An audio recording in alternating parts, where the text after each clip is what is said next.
Yeah, that's right, it's future voiceover James here. Basically, this episode, a little bit all over the place.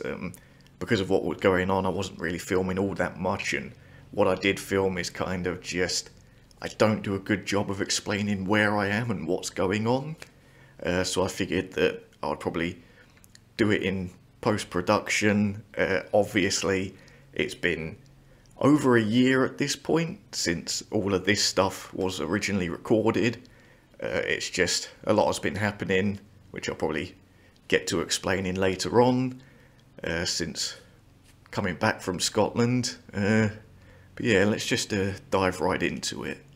So yes, the van was having a lot of trouble. It was overheating catastrophically, driving up a steep incline in mountainous roads into a headwind. At the time I didn't really know whether it was just the conditions it was driving in or whether there was something actually wrong with the van. So the van has been left off overnight.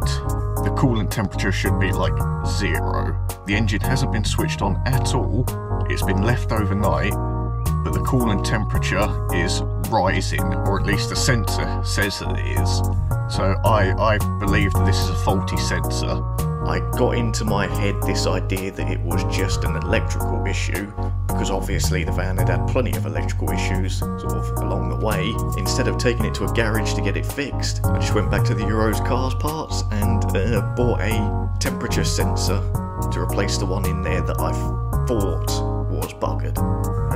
Okay, so once again, as soon as the pressure was on, the cameras went away and I didn't really do a good job of explaining or showing exactly what was happening.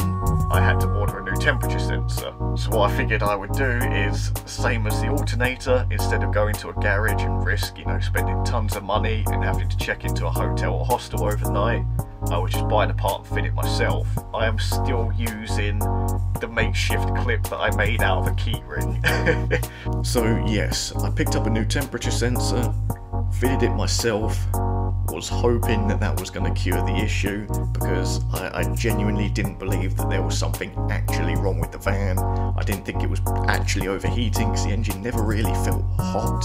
And after doing that, I kind of made the terrible mistake of driving away from the safety of Inverness and continuing along my adventure. Alright, a bit of good news. Van held up pretty well temperature wise, even climbing up some steep inclines. So I'm very much believing that that overheating problem was caused by just the location I was, the roads I was driving.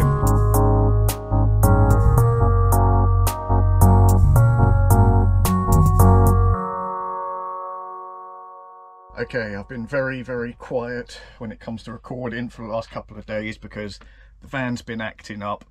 It's dead. It's had this overheating problem. Got a guy who came and had a look at it. The thermostat's gone. Also, there's an injector problem that's been there for a while. Now it's kind of struggling to start.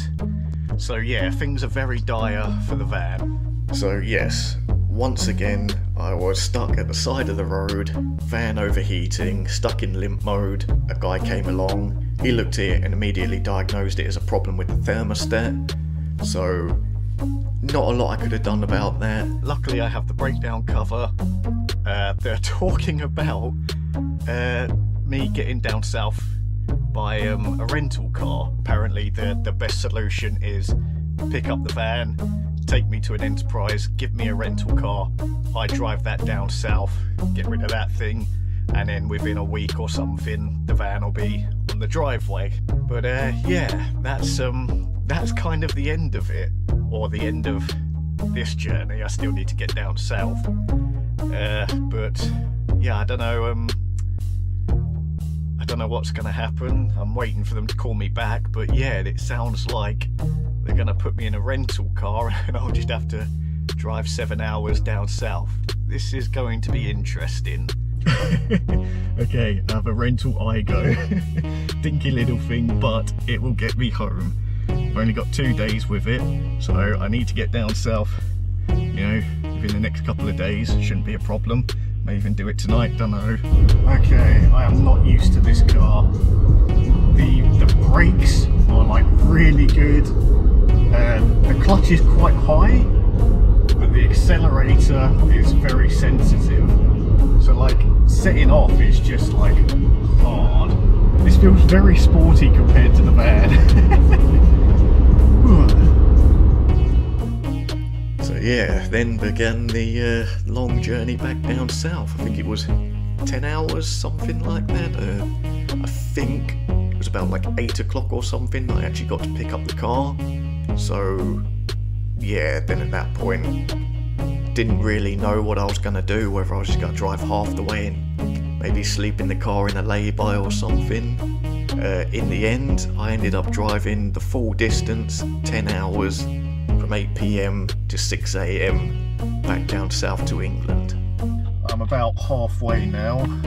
I just stopped off for a toilet break. I was gonna get some food, but McDonald's machine wasn't working, so I was like, bugger it. It's probably a sign that I should just move along.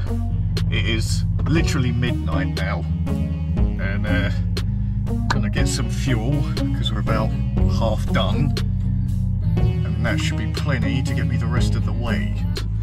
Yeah, gonna get some fuel and then get back on the road. So let's rock and roll, I guess. Okay, so after 10 hours and 600 miles of driving, I am finally back home. As for the van, as it currently stands, I have no idea what's happening with it. Haven't heard anything yet. I believe it's just locked up at a garage at the moment, and they are looking to find somebody to transport it down south, back home, and then I should be able to hopefully get it back up and running. I got back at like 6 o'clock this morning, so I think I picked up the car at like 7 or 8 o'clock in the afternoon. So, you know, 10 hours driving, get home, just went straight, or had some food and went straight to bed. Then came the issue of trying to get the van back. So I believe what happened was they put the van into storage somewhere for a couple of days. They was waiting for somebody to come and pick it up and tow it back down south on the back of a truck. Basically what they ended up doing, I believe, was I think one company took it halfway down the country to like the Midlands, and then another company picked it up and took it the rest of the way down to the south. It was scheduled to be delivered by one of the night drivers, which would have brought it in at the time you were expecting it. But for whatever reason, I think they were just exceptionally busy. That ended up getting sort of shunted back a little bit. It's on the rota for later this afternoon, so they say it should be delivered to you between 9 and 10 tonight. Right, okay. Alright, got it back finally. Now the hard work begins. So yeah, took out the old thermostat, put in a new one, took it for a test run, seemed perfectly fine. Thermostat has been changed.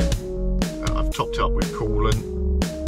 Now I guess all that's really left to do is start it up and see what the temperature gauge does.